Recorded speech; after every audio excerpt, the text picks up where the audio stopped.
it raises your cortisol. So it raises your cortisol to this level that your body can no longer physiologically handle. I used to run in my 20s and younger years, no problem. I could do that daily, no problem. I also didn't have kids. So there's lots of other factors there. It's like you really need to think about your stress bucket and how much you can handle.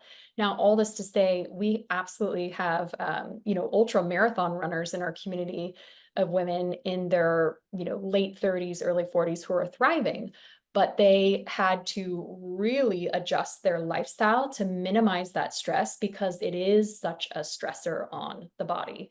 Endurance cardio, high intensity training for women, too much of it increases cortisol, right? So all exercise in general, I would say probably besides like walking, even some yoga is a stressor on the body, like power yoga and Ashtanga can be really, really hard on the body when your stress bucket is overloaded. And that's what we're going to talk about here. So you really need to be mindful of your max levels and not overdo it. So what else was I doing at this time? I was running about 6-7 days a week. I was doing lots of HIIT training. I was lifting as heavy as possible. This is also another big one. Just, maxing out on my lifts, thinking I just had to go all out every single time. I was fasting until 12 p.m. every day because I was like, oh, intermittent fasting, all the, women's health gurus are pushing this now, and men's health gurus and longevity experts. So I'm like, okay, maybe I just should not, I'll stop eating breakfast. My overall caloric intake didn't change. This is the trip, you guys, and why I'm so passionate about talking about hormones, because nothing else changed. Like this, the food was the same. My food intake was the same. It was all the other things that were happening in my environment that were too much for me. At the time, I was working 60 hours a week, like massive, massive stress and burnout. My husband was working 60 hours a week. I couldn't sleep. I was tired and wired. Again, thought I was in perimenopause, but once I made these shifts and my period started regulating again, I was like, oh, I'm nowhere near perimenopause. Like, no, I was just stressed. On the right, I'm about 20, 25 pounds lighter. These are a little out of scale, but you can see more of like the muscle definition, like even just looking at my calves, there's so much less inflammation in my body. And what am I doing on the right? I am walking.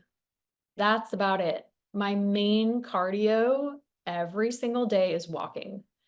I have truly become that person, like professional walker. I only lift weights 3 times a week.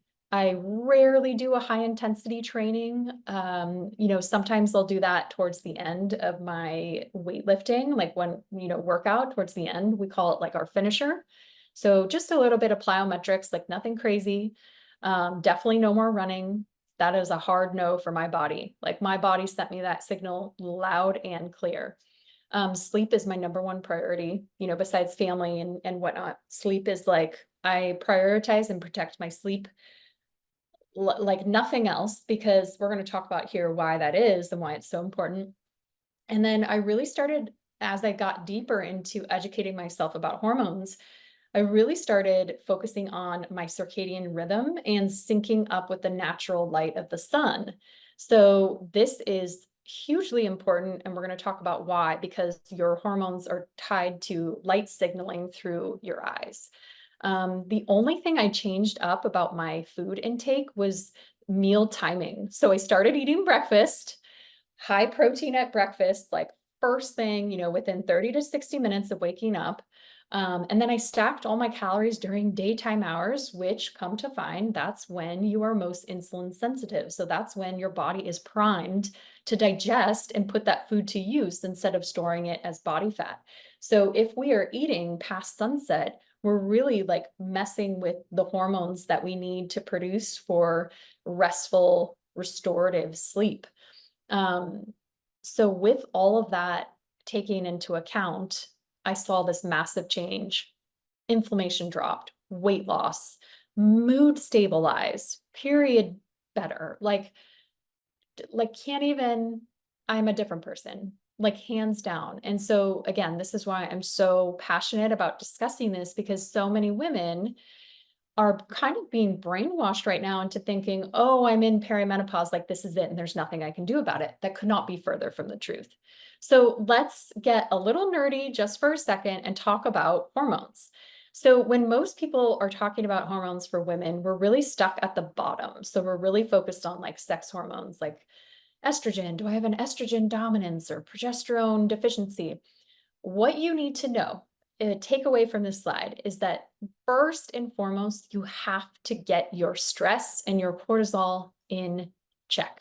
Number one, because that cortisol and insulin and oxytocin and leptin, but cortisol above all is the number one hormone you need to get regulated and on the right cycle. So you don't want cortisol pumping at night. And that's what most women have going on. And we'll talk about why that is. We don't want cortisol pumping at night. We want cortisol having a nice gentle rise as you wake up, ideally around sunrise. We want a nice gentle rise in cortisol, usually having it peak, midday when the sun is the highest. Most people have a cortisol dip around 2 to 3, and that's when it's a good time to go out for a walk. And then it should really start tapering off. And really, for most people, it's flip-flopped. It's totally flip-flop. We're living on like a reverse circadian rhythm cycle, and it's really disrupting hormone production because then you're messing with the hormones that must be produced, before bed to really help you have that restorative sleep. And then you wake up in the morning and your hormones are all out of whack just to start your day.